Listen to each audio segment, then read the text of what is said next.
Ubisoft is in massive trouble as we're approaching their new release date of March, just a couple of months away. I don't even think the game's up for pre-order yet, unless it's changed. I'll have to take a look. But the rumor is they're desperate to avoid another Star Wars Outlaws situation, which was bad on a lot of levels. Not only was the premise flawed, but it was so buggy out there. And I think what they're doing with Assassin's Creed, honestly, is they're trying to remove all the bugs and make it polished and all that. Like, that's going to change the flawed premise of the game. And I think they're just going to try to ignore that the flawed premise of the game is still there and just market it, oh, this is a great samurai game, and they're just not going to say anything at this point. It's going to not work, I don't think, because the Black Samurai with the gay lady, I mean, it's just going to be a big, big problem just for the protagonist that gamers don't want to play at this point. We're sick of this kind of replacement crap and all the fake identity politics going on in our games, in everything, in culture, entertainment, Hollywood, books, and comics. It's everywhere. You can't get away from it. And that's part of the problem here. It's just, it's not superhero fatigue. It's like black replacement fatigue. Is really what it is. And like I said, I don't think it's going to go very well for them. You can see their desperation, and we'll show you in just a minute how bad this is. Please hit the like and subscribe button as we talk about all things in gaming, especially when it comes to sci-fi and fantasy. I appreciate you guys for being there. This is our Fandom Pulse Substack.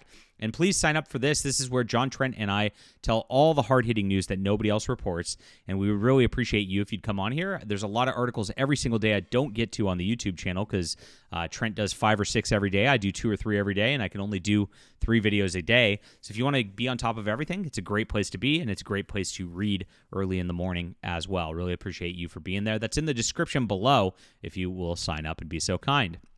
A new rumor alleges, geez, I'll fix that in edit, guys, that Ubisoft is desperate to avoid another Star Wars Outlaws with Assassin's Creed Shadows. Former World of Warcraft team lead Mark Kern, a.k.a. Grums, shared information he heard from his insiders writing on X. Ubisoft is desperate to avoid another Star Wars Outlaws. Went that bad for them, guys. Fear YouTube reaction on Assassin's Creed Shadows. He added, sources tell me they're putting a tremendous amount of time into polish and bug fixes for the smoothest possible launch. If you don't know what happened with Star Wars Outlaws, they had massive problems with bugs. A lot of the AI for villains, it would get stuck and they'd just not even see you there. It was a tremendous train wreck upon launch. It was so bad, in fact, that they actually had to put in a patch that when people had their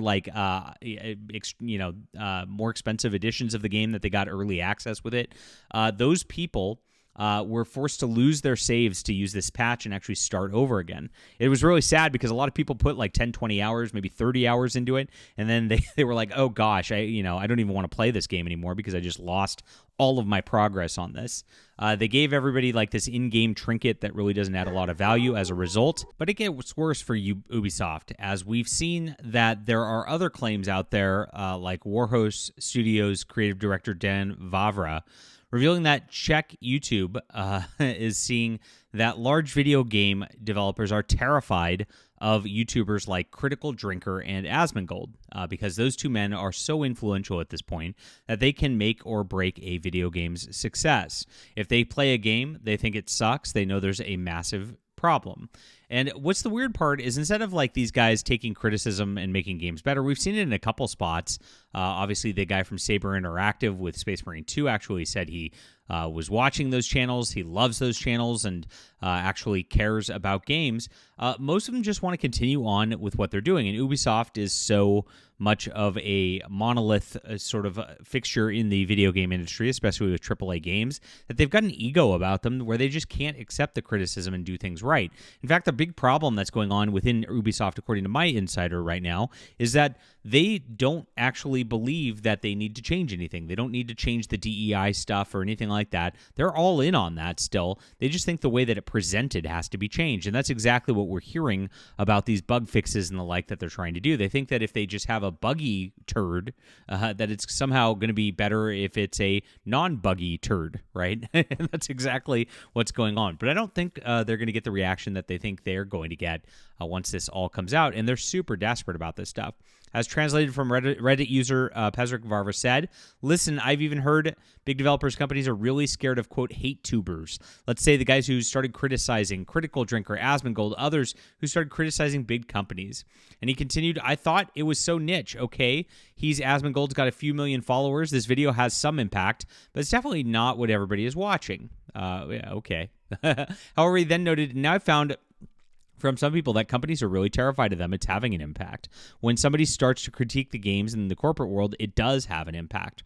From there, he shared his own criticisms of AAA studios and how they react to criticism.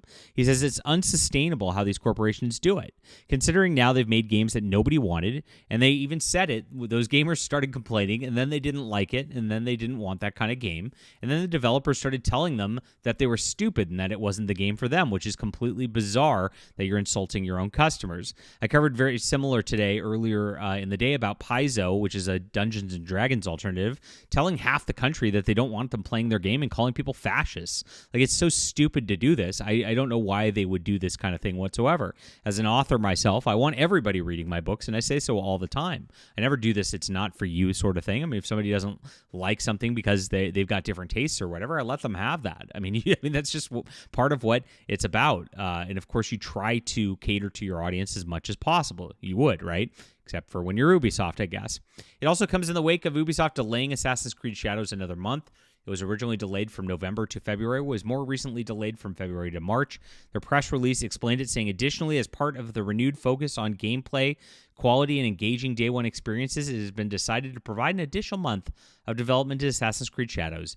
This additional time will allow the team to better incorporate the player feedback gathered over the past 3 months and help create the best conditions for launch by continuing to engage closely with the increasingly positive Assassin's Creed community. You see how they're even signaling there's different communities, and the ones that are not positive are just fake and not a part of it, because they're trying to create this sort of groundswell where the situation surrounding Assassin's Creed is very different than what it actually is. The CEO said, we are behind our team's efforts to create the most ambitious Assassin's Creed opus of the franchise and made the decision to provide an extra month of development to Shadows in order to better incorporate player feedback gathered over the past 3 months that will enable us to further deliver on potential of the game and finish the year on a strong note. Well, good luck with that, guys, because the problem is this is a failed premise in Assassin's Creed to begin with. Assassin's Creed Shadows is not what the gamers want. Nobody wanted a black samurai out of Assassin's Creed. Nobody wanted this like LGBT female assassin on top of that. And that's your main protagonist right there. And then you've been billing it as this like kind of historical thing while screwing up Japanese history and Japanese lore for a long, long time. People know better, and they're sick of it because the pandering is out of control, and it's all about trying to pander towards this stupid DEI audience that's not there, this modern audience that's not there. It's not going to work out very well for them whatsoever, in my opinion. Now, it gets funnier. There's been some criticism of Assassin's Creed Shadows. Of course, here's the delay announcement that they did. Domino's Pizza mocked it, and you know when you've got a fast food chain mocking your statements that you're in the zeitgeist for something that's ridiculous and not working well for you, that's like a hallmark of like, everybody is in agreement that Assassin's Creed's not working out very well. So Domino's says, call us if you need help delivering on time. Pretty funny stuff since it's already been delayed multiple times and that's not working at all for them. Then Ubisoft attempted to be funny in response because they knew that was getting bad traction for them. And this was a complete dud. Hey, Domino's Pizza Party on March 20th. Ha ha ha ha. Oh, oops. That's desperation right there. That's a desperate social media manager trying hard to engage with something and trying to make something good out of like a very bad advertisement for them. And it just hit like a dud. People just are seeing this and they're going, oof, that's cringe. And that's exactly what Assassin's Creed Shadows has been all along. Pure cringe that Ubisoft wants to try to force out there upon people. It's not working out well for them, and they are desperate indeed. Leave a comment down below with what you think about this. Please hit the like and subscribe button, and do sign up for our Fandom Pulse Substack, guys. This is where we're breaking the hottest video game news every single day. You won't want to miss it. Lots of more stories on there today already. It's in the description below. Grab that link, and thank you guys for being here. We'll be back soon.